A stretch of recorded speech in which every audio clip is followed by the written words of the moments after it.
প্রিয়দিনী ভাই ও বোনেরা, আজকে আমরা রজব মাসকে কেন্দ্র করে কিছু আলোচনা করব ইনশাআল্লাহ। প্রিয় সুধীবৃন্দ, আজকে আমাদের আলোচ্য বিষয় হচ্ছে সম্পূর্ণ আমাদের এই আলোচনাটি রেজাউল করিম আবরারের বই থেকে।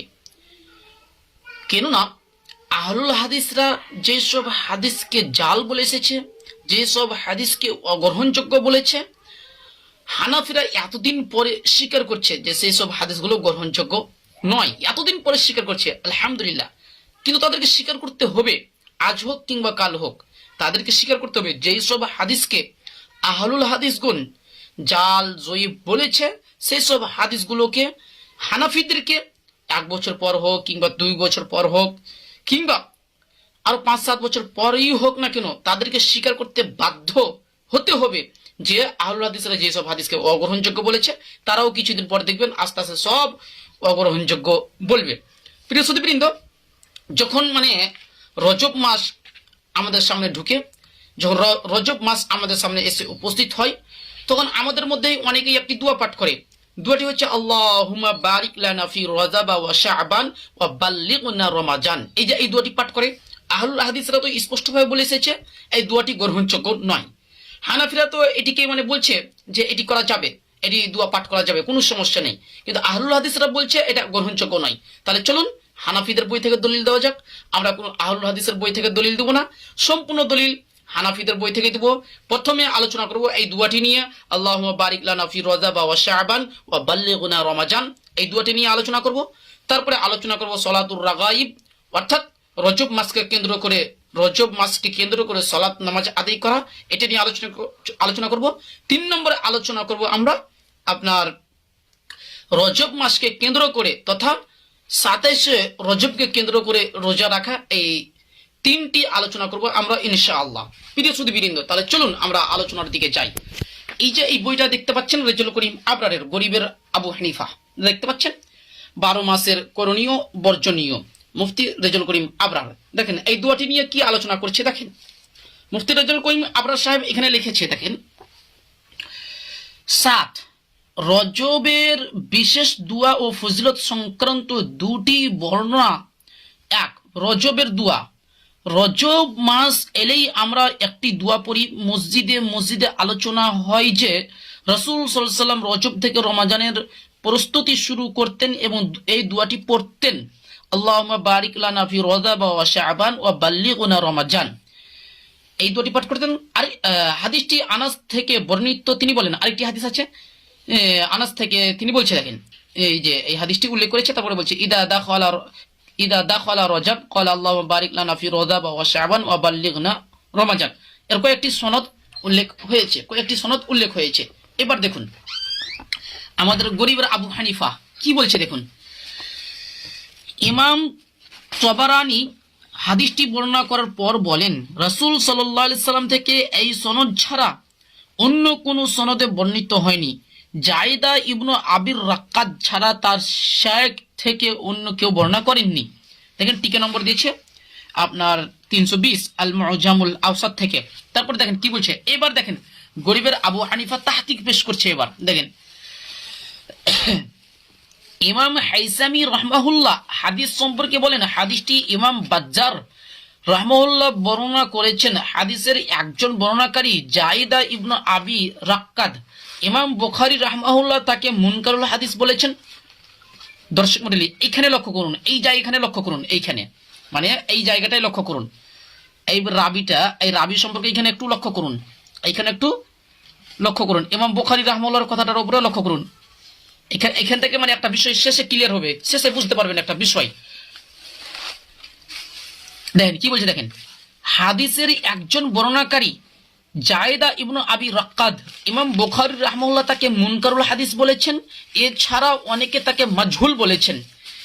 এই হাদিসের সনদে, এই দুয়াটির সনদে একজন রাবী রয়েছে যার নাম হচ্ছে জায়দা ইবনু আবি রাক্কাদ। জায়দা ইবনু আবি রাক্কাদকে ইমাম বুখারী রাহমাহুল্লাহ মুনকারুল হাদিস বলেছেন। এছাড়াও অনেকে তাকে মাজহুল বলেছে, যেটা রেজাউল করিম আবরার সাহেব স্পষ্টভাবে স্বীকার করেছে। এখানে বিস্তারিত আলোচনা করার পরে কোনো জায়গায় এই হাদিসটিকে সহি উল্লেখ করতে পারেননি। তারপরে রেজাউল করিম আবরার আপনার বইয়ের আপনার 12 মাসের করণীয় বর্জনীয় বইয়ের আপনার 164 পৃষ্ঠা, আপনার 162 পৃষ্ঠাতে মানে হাদিসটি নিয়ে এসেছে, দুয়াটি নিয়ে এসেছে। 63 পৃষ্ঠাতে আপনার তাহকিক পেশ করেছে। আবার 64 পৃষ্ঠাতে সর্বশেষ এই হাদিস সম্পর্কে উনি কি বলছে দেখুন। এবার দেখুন, এখানে একটু লক্ষ্য করবেন। দেখেন, মোট কথা আমাদের দেশের অনেকেই দুয়াটি সহি ভাবে বেশ গুরুত্ব দিয়ে পড়ে থাকেন, কিন্তু এই বিশেষ দুয়াকে কোনো ইমাম সহি বলেননি। দেখেন, অনেকেই এই দুয়াটিকে সহি বলে মানে গুরুত্ব দিয়ে থাকে, সহি ভেবে গুরুত্ব দিয়ে থাকে, কিন্তু কোনো ইমাম এই হাদিসটিকে সহি বলেনি, এই দুয়াটিকে সহি বলেনি। তারপরে দেখেন, সর্বসম্মত ক্রমে হাদিসটি দুর্বল, মানে সকলেই একমত যে হাদিসটি গ্রহণযোগ্য নয়, এই দুয়া সংক্রান্ত যে হাদিসটি রয়েছে এই হাদিসটি গ্রহণযোগ্য নয়। তারপরে বলছে যদিও দুর্বল হাদিস ফাজাইলের ক্ষেত্রে গ্রহণযোগ্য। তারপরে বলছে এই জন্য কেউ চাইলে রজবে এই দুয়াটি পড়তে পারে। এখানে দেখেন কি বলছে, কেউ চাইলে এই দুয়াটি রজবে পড়তে পারে। সুধীবৃন্দ, আপনারা এখানে লক্ষ্য করুন, এখানে কি বললেন যে এই হাদিসের রাবি একজন জায়দা ইবনু আবি রক্কাদ। ইমাম বুখারী রাহমাহুল্লাহ তাকে মুনকারুল হাদিস বলেছেন। জায়দা ইবনু আবি রক্কাদকে ইমাম বুখারী রাহমাহুল্লাহ মুনকারুল হাদিস বলেছেন। এবার এই জায়গাতে লক্ষ্য করুন নাসিরউদ্দিন চাঁদপুরীর মন্তব্য। নাসিরউদ্দিন চাঁদপুরী কি বলছে এই রাবি সম্পর্কে, কি বলছে দেখেন। ইমাম বুখারীর একটা এই সম্পর্কে মতামত উল্লেখ করেছে। দর্শক মণ্ডলী, আপনারা লক্ষ্য করুন, আমি দেখাচ্ছি। নাসিরউদ্দিন চাঁদপুরী সাহেব কি বলছে দেখেন। নাসিরউদ্দিন চাঁদপুরী সাহেব মানে বলছে, এই যে দেখেন এখানে একটু লক্ষ্য করেন, এখানে আপনার রেজুল করিম আবার কি বললো, এই দুয়াটি যে আছে এই দুয়াটির সনদে একজন রাবি রয়েছে যার নাম জায়েদা ইবনু আবি রক্কাদ। ইমাম বুখারী রাহমাহুল্লাহ তাকে মুনকারুল হাদিস বলেছে। আচ্ছা, ইমাম বুখারী রাহমাহুল্লাহ মুনকারুল হাদিস বলেছে। তারপরে শেষে রেজুল করিম আবার বলছে এই দুয়াটি চাইলে পড়তে পারেন। ইমাম বুখারী মুনকারুল হাদিস বলেছে, তারপরেও যদি আপনি চান তবু এই হাদিসটি এই দুয়াটি পাঠ করতে পারেন। এখন দেখেন এই সম্পর্কে ইমাম বুখারী রাহমাহুল্লাহ যেসব রাবির ক্ষেত্রে মুনকারুল হাদিস বলে দিবে, এইসব রাবির হাদিসের উপর আমল করা যায় কিনা এবার নাসিরউদ্দিন চাঁদপুরী, হানাফি দেওবন্দি উভয়ের বক্তব্য দেখবো আমরা। দেখেন, হানাফি কেল্লা 2য় খণ্ড, মোহাম্মদ নাসিরউদ্দিন চাঁদপুরী। নাসিরউদ্দিন চাঁদপুরী সাহেব কি বলছে দেখুন।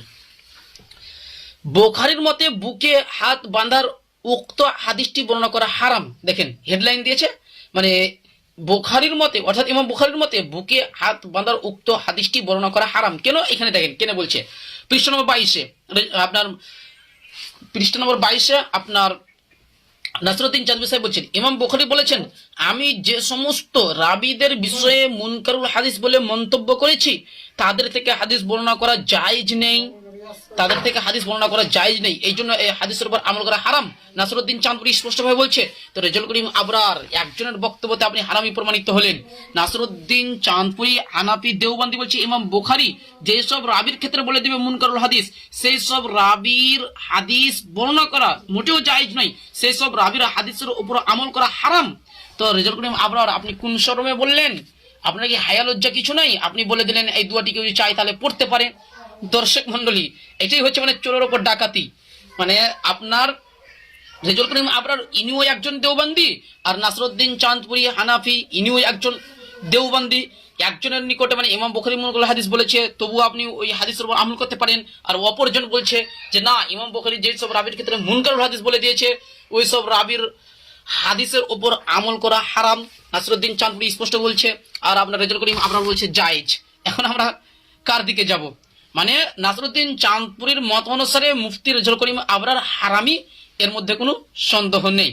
প্রিয় সুধীবৃন্দ, তাহলে প্রমাণিত হলো এই দুয়াটি গ্রহণযোগ্য নয়। এবার আসুন আমরা সলাতুর রাগাইব অর্থাৎ সবে মিরাজকে কেন্দ্র করে অনেকে আপনার সবে মিরাজকে কেন্দ্র করে অনেকে সলাত নামাজ আদায় করে, এ সম্পর্কে দেখি রেজুল করিম আবরারের মন্তব্য কি। দেখেন রেজুল করিম আবরার তিনি হেডলাইন কি দিয়েছে 4, সলাতুর রাগাইব একটি ভিত্তিহীন আমল। অর্থাৎ সলাতুর রাগাইব যেটা রজব মাসে পড়ানো হয় এটা একটা ভিত্তিহীন আমল বলছে। তারপরে বলছে দেখেন,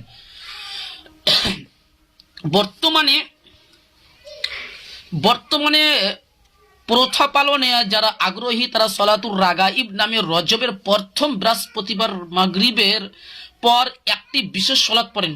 সে সলাতের বিশেষ ফজিলত কিছু বক্তার মুখে মুখে এবং অনির্ভরযোগ্য গ্রন্থাদিতে রয়েছে। এখানে 12 চাঁদের ফজিলত থেকে প্রথমে সে সলাতের ফজিলত উল্লেখ করছি, পরে সেগুলোর উপর পর্যালোচনা করব ইনশাআল্লাহ।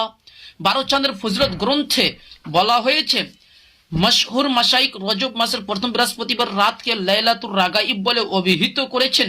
এ রাতে মাগরিবের সালাতের পরে 2 রাকাতের নিয়তে মোট 12 রাকাত সালাত আদায় করবে। এই সালাতের প্রতি রাকাতে সূরা ফাতিহা পড়ে সূরা কদর 3 বার এবং সূরা ইখলাস 10 বার পড়বে। সালাত শেষে নিম্নের দুরূদ শরীফ 70 বার পড়বে, আল্লাহুম্মা সাল্লি আলা মুহাম্মাদিন নবিয়িল উম্মি ওয়া আলা আলিহি ওয়া সাল্লিম। এই যে এই দোয়াটি 70 বার পড়বে। তারপর এখানে মানে সম্পূর্ণ ঘটনা উল্লেখ করেছে, মানে কত রাকাত মানে পড়বেন না পড়বেন সম্পূর্ণ ঘটনা উল্লেখ করেছে। তারপরে এখানে সলাতুর রাগাইব সম্পর্কে ইমামদের মন্তব্য উল্লেখ করেছে। আপনি এই যে শবে মিরাজকে কেন্দ্র করে আপনি সালাত আদায় করবেন, এই সালাত উপলক্ষে, এই নামাজ উপলক্ষে এবার রেজুল করিম আবরার তিনি বক্তব্য দিচ্ছে কি দেখেন। এবারে রেজুল করিম আবরার এখান থেকে বলছে, ইমাম ইরাকি রহমাহুল্লাহ বলেন, বর্ণনাটি রাজিন তার গ্রন্থে উল্লেখ করেছেন, তবে এটি জাল। এই যে শবে মিরাজকে কেন্দ্র করে আপনি সালাত নামাজ আদায় করবেন, বর্ণনাটি জাল, একদম মোটেও গ্রহণযোগ্য নয়, রেজুল করিম আবরার সাহেব বলছেন। তারপরে দেখেন ইমাম ইরাকি এই কথা বলেছে, কোথায় রয়েছে এটা মানে পূর্বে আলোচনা করেছে। তারপরে দেখেন ইমাম ইবনুল জাওজি রাহমাহুল্লাহ বর্ণনাটি সম্পর্কে বলেন, বর্ণনাটি রাসূলের নামে জালকৃত, অর্থাৎ শবে মিরাজকে কেন্দ্র করে যে রোজ সালাত নামাজ আদায় করা হয়, এটা রাসূলুল্লাহ সাল্লাল্লাহু আলাইহি ওয়াসাল্লামের উপর জাল হাদিস আরোপ করা হয়েছে।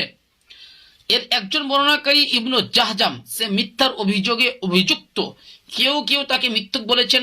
আমার শেখ হাফিজ আব্দুল ওয়াহাবকে বলতে শুনেছি, এ বর্ণনার সকল বর্ণনাকারী মাজহুল তথা অজ্ঞাত। আমি সকল গ্রন্থে খুঁজেছি কিন্তু তাদের জীবন বৃত্তান্ত পাইনি। দেখেন রেজুল করিম আবরার কত সুন্দর করে বলছে। তারপরে দেখেন বলছে, ইবনু জাহজাম লাইলাতুর রাগাইবের এই বর্ণনাটি তৈরি করে রাসূলের নামে চালিয়ে দিয়েছে। ইমাম জাহাবির বক্তব্য থেকেও এমনটা বোঝা যায়। তিনি তার সম্পর্কে বলেন, ইবনু জাহজাম হাদিস জাল করার অভিযোগে অভিযুক্ত। তারপরে দেখেন ইবনু খাইরুন বলেছেন, তার ব্যাপারে অনেকেই নেতিবাচক কথা বলেছেন। তিনি আরো বলেন, কেউ কেউ তাকে মিথ্যুক বলেছেন। তো মানে এখানে রেজুল করিম আবরার বিস্তারিত আলোচনা করেছে। তারপরে বলেছে যে এই সলাতুর রাগাইব তথা আপনার রজব মাসকে কেন্দ্র করে যে নামাজটা পড়া হয়, এটাকে আপনার স্পষ্টভাবে মানে একদম জাল হাদিস হিসেবে উল্লেখ করেছে। তারপরে আপনার এটাকে বিদআত বলেও উল্লেখ করেছে। তাছাড়া যদি আপনারা আরো বিস্তারিত জানতে চান, তাহলে আপনার শেখ সালেহ আল মুনাজ্জিদ হাফিজাহুল্লাহর একটা ওয়েবসাইট রয়েছে, এখানে এই ওয়েবসাইটটা দেখতে পাচ্ছেন। এই ওয়েবসাইটে বিস্তারিত আলোচনা করেছে, এখানে দেখতে পারেন বিস্তারিত আলোচনা করেছে সালাতুর রাগাইব সম্পর্কে, বিস্তারিত আলোচনা করেছে ইমাম নববী থেকে, ইমাম আবেদিন আশ-শামী থেকে, এছাড়াও অনেকেই এই সালাতুর রাগাইবকে বিদআত হিসেবে উল্লেখ করেছে।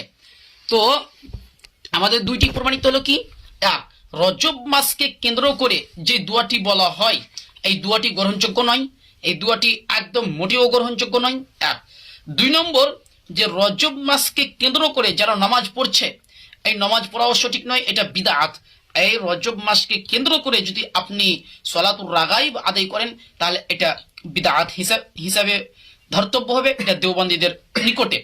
প্রিয় সুধীবৃন্দ, তারপরে হচ্ছে যে শবে মিরাজকে কেন্দ্র করে তথা 27শে রজবকে কেন্দ্র করে আমাদের সমাজে কিছু নামধারী সুন্নি উর্ফে জেলাপি, তো নামধারী কিছু সুন্নি আপনার রোজা রাখবে। তো এই রোজা রাখা সম্পর্কে একটা হাদিস বর্ণিত হয়েছে ফাযাইলুল আওকাতের মধ্যে, আপনার প্রথম খণ্ড 95 পৃষ্ঠার মধ্যে হাদিসটি বর্ণিত হয়েছে। হাদিসটি আমি সম্পূর্ণ মানে নোট করে নিয়েছি, আপনাদেরকে আমি এখান থেকে দেখিয়ে দিচ্ছি, আপনারা মানে দেখে নেবেন, নোট করে নেবেন।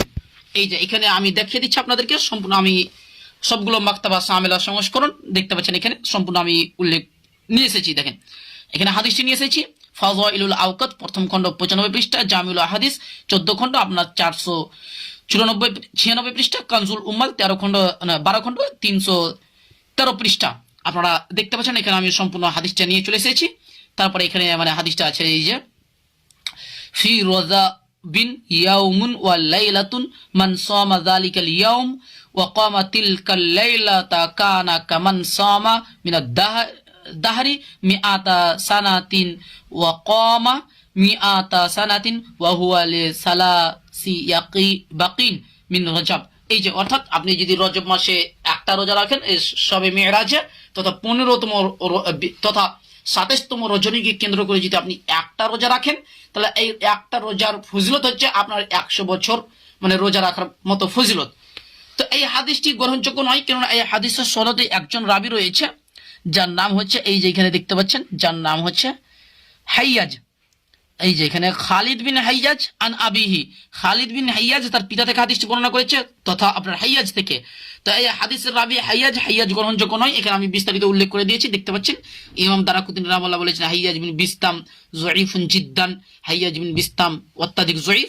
আত-তাজিল আলা তাহজিব তাহজিব গ্রন্থ রয়েছে, রাবি নম্বর হচ্ছে আপনার 1253 নম্বর রাবি। ইমাম ইবনে আদি রাহমাহুল্লাহ বলেছেন লা ইউতাবা আলাইহি, তারা হাদিস দ্বারা মোতাবাত গ্রহণ করা যায় না। তারপরে এখানে বিস্তারিত উল্লেখ করে দিয়েছি, আপনারা দেখে নিতে পারেন। আর যে সকল মুহাদ্দিসগণ হাদিসটিকে জাল বলেছে এখানে 4 জন মুহাদ্দিসের নাম উল্লেখ করেছি, এছাড়াও আরো অনেক মুহাদ্দিস রয়েছে, মানে চারজন মুহাদ্দিসের নাম উল্লেখ করেছি, এছাড়াও আরো খুঁজলেও অনেকগুলো পাওয়া যাবে। তো প্রিয় সুধীবৃন্দ, আমরা 3টি আমল নিয়ে আলোচনা করলাম।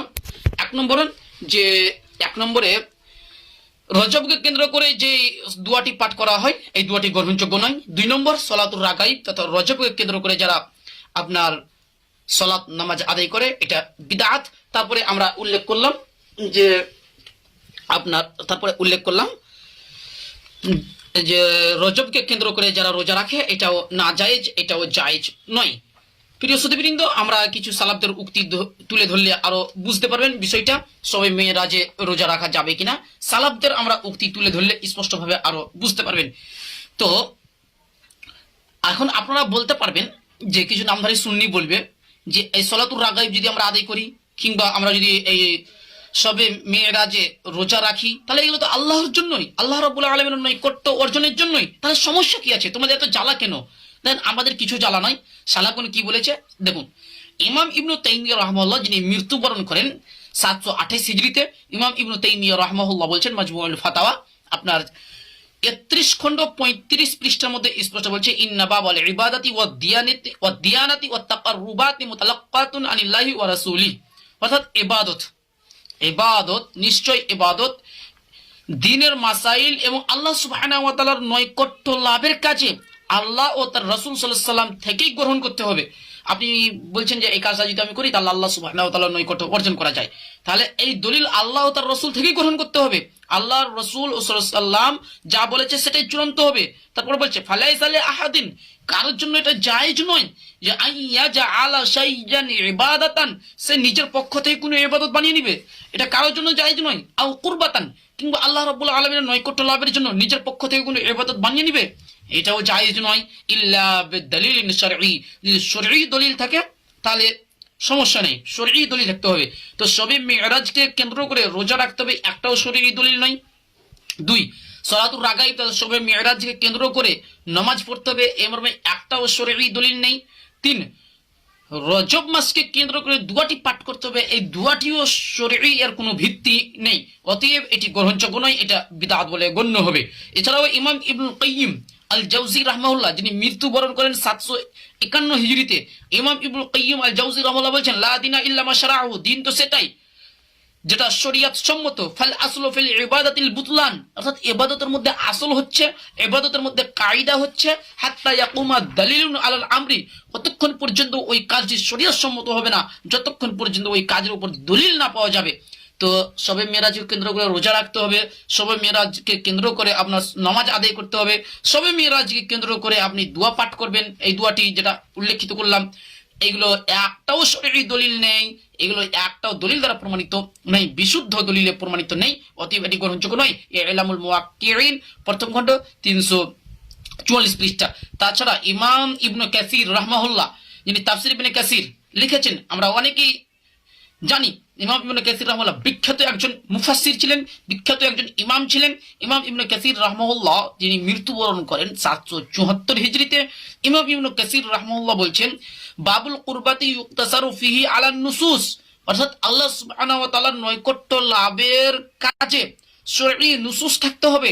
ওয়ালা ইউতাসাররাফু ফিহি বিআনওয়াইল আকিসাতি ওয়াল আরা, কোন প্রকার রায়, কোন প্রকারের যুক্তি, কোন প্রকারের কিয়াস চলবে না। ইবাদতের ক্ষেত্রে কোন প্রকারের যুক্তি কিয়াস চলবে না। তাফসীর ইবনে কাসির 4 খণ্ড 401 পৃষ্ঠার মধ্যে স্পষ্টভাবে রয়েছে। প্রিয় সুধীবৃন্দ, এখন বলবেন যে আমরা তো দলিলই উল্লেখ করছি, তাহলে এটা কিভাবে নাজায়েজ হবে? আমরা তো দলিলই উল্লেখ করলাম, তাহলে নাজায়েজ কিভাবে হবে? এরও জবাব খুব সুন্দরভাবে দিয়ে দিয়েছে আল্লামা শাতিবী রাহমাহুল্লাহ, যিনি মৃত্যুবরণ করেন 790 হিজরিতে। ইমাম শাতিবী রাহমাহুল্লাহ বলেছেন লা তাজিদু মুবতাদিআন, আপনি এমন কোন বিদআতীদেরকে পাবেন না, আপনি এমন কোন বিদআতীদেরকে পাবেন না যারা আলা বিদআতিহি বিদালিলিন শারঈ, যে তারা বিদআতের উপর শরঈ দলিল পেশ করে না। অর্থাৎ প্রত্যেক বিদআতী দলিল পেশ করে, শরঈ দলিল পেশ করে, কিন্তু শরঈ দলিলের ব্যাখ্যা আলাদা করবে, অথবা ওই দলিলটা গ্রহণযোগ্য নয় এইভাবে তারা শরীয়তেরই দলিল পেশ করবে, কোরআন হাদিস থেকে দলিল পেশ করবে, কিন্তু তারা ব্যাখ্যা আলাদা করবে, কিংবা আপনার ওই দলিলটি গ্রহণযোগ্য নয়, সালাফদের দৃষ্টিতে হাদিসটি মোটেও গ্রহণযোগ্য নয়, যেটা আল ইতিসাম দেখবেন প্রথম খণ্ড 134 পৃষ্ঠা। এছাড়াও এখন আপনি বলতে পারবেন যে আমি তো এই দিনে রোজা রাখছি, এই দিনের নামাজ পড়ছি, তাহলে অসুবিধা কোথায়? জি, এরও জবাব আল্লামা শাতিবী রাহমাহুল্লাহ আজ থেকে নিয়ে মোটামুটি 700 বছর পূর্বেই দিয়ে দিয়েছে। আল্লামা শাতিবী রাহমাহুল্লাহ মৃত্যুবরণ করেন 790 হিজরিতে। তিনি বলছেন জালিকা তাকসিসুল আইয়ামিল ফাজিলাতি বিআনওয়াইম মিনাল ইবাদাতি, অর্থাৎ আম দিনগুলোকে ইবাদতের জন্য খাস করে নেওয়া, ইবাদতের জন্য নির্দিষ্ট করে নেওয়া, আল্লাতি লাম তুশরা আলাহা তাকসিসান, যেটা শরীয়তে খাস করেননি, ওই দিনগুলোকে আপনি নিজের পক্ষ থেকে খাস করে নিলেন। যেমন কিছু কল উল্লেখ করেছে কা তাকসিসিল ইয়াউমিল ফুলানি বিকাযা ওয়া কাযা মিনা রাকাতি, যেমন অমুক দিনকে কেন্দ্র করে, অমুক দিনকে কেন্দ্র করে এত এত রাকাত নামাজ পড়া, এত এত রাকাত নামাজ পড়া, এটা বিদআত। তারা বলছে আউ বিসাদাকাতি কাযা ওয়া কাযা, কিংবা অমুক দিনকে নির্দিষ্ট করে সাদকা দেওয়া, অমুক দিনকে নির্দিষ্ট করে দান খয়রাত করা, এটাও বিদআত। তারপরে বলছে আবিল লাইলাতিল ফুলানিয়াতি বিকিয়ামি কাযা ওয়া কাযা রাকাতিন, কিংবা অমুক রাতকে কেন্দ্র করে, অমুক রাতকে কেন্দ্র করে আপনি রাত্রে দাঁড়িয়ে সালাত নামাজ আদায় করবেন, এটাও বিদআত। তারপরে বলছেন আউ বিখতমিল কুরআনি ফিহা, কিংবা অমুক রাতকে কেন্দ্র করে কিংবা অমুক দিনকে কেন্দ্র করে আপনি কোরআন মাজিদ শেষ করছেন, কোরআন মাজিদ খতম করছেন, এটাও বিদআত। আউ মা আসবাহা জালিকা, এগুলো সবই বিদআত। প্রিয় সুধীবৃন্দ, আল ইতিসাম দেখুন দ্বিতীয় খণ্ড 12 পৃষ্ঠার মধ্যে স্পষ্টভাবে উল্লেখিত হয়েছে এসব। তাহলে বোঝা যাচ্ছে শরীয়ত যেগুলোকে খাস করেনি ওইগুলোকে আপনি নিজের পক্ষ থেকে খাস করতে পারবেন না। সম্মানিত সুধীবৃন্দ, আমাদের মূল আলোচনার সারমর্ম হচ্ছে যে শবে মেরাজকে কেন্দ্র করে যে দোয়াটি পাঠ করা হয়, আল্লাহুম্মা বারিক লানা, আল্লাহুম্মা বারিক লানা ফি রজব ওয়া শাবান ওয়া বাল্লিগনা রমাজান, এই দোয়াটি পাঠ করা হয়। এই দোয়াটি গ্রহণযোগ্য নয়, যেটা আপনার মুফতি রেজাল করিম আবরার গরিবের আবু হানিফা সাহেব স্পষ্টভাবে স্বীকার করে নিয়েছে, আলহামদুলিল্লাহ। তারপরে হচ্ছে আপনার 2 নম্বর যে সলাতুর রাগাইব তথা শবে মেরাজকে কেন্দ্র করে রোজা রাখতে হবে, শবে মেরাজকে কেন্দ্র করে আপনার সলাত নামাজ আদায় করতে হবে, এটাও গ্রহণযোগ্য নয়, যেটা রেজাল করিম আবরার স্পষ্টভাবে স্বীকার করেছে, এটাকে বিদআত বলেছে। 3 নম্বর যে শবে মেরাজকে কেন্দ্র করে রোজা রাখতে হবে, এটাও গ্রহণযোগ্য নয়, এর প্রমাণে কোনো সহিহ হাদিস নেই। আশা করছি বিষয়টি স্পষ্ট হয়েছে। প্রিয় সুধীবৃন্দ, আপনাদের নিকটে একটাই আবেদন যে আপনারা লাইভটি ভিডিওটি বেশি বেশি করে শেয়ার করবেন, যাতে করে প্রত্যেক বিদআতীদের নিকট এই ভিডিওটি পৌঁছে যায় এবং তারা বিদআত থেকে বিরত থাকে। কেননা আপনি যদি এই ভিডিওটা শেয়ার করেন তাহলে আপনিও এর পরিমাণ নেকি পাবেন। যদি আপনার এই শেয়ারের মাধ্যমে যদি একজন হেদায়েত পায় তাহলে আপনিও নেকি পেয়ে যাবেন। অতএব ভিডিওটা আপনারা বেশি বেশি করে শেয়ার করবেন। আল্লাহ সুবহানাহু ওয়া তাআলার নিকটে দোয়া করি, হে আল্লাহ তুমি আমাদের প্রত্যেকটা মুসলিম ভাই বোনকে সঠিক পথে চলার তৌফিক দান করুন, আমিন। আসসালামু আলাইকুম ওয়া রাহমাতুল্লাহি ওয়া বারাকাতুহু।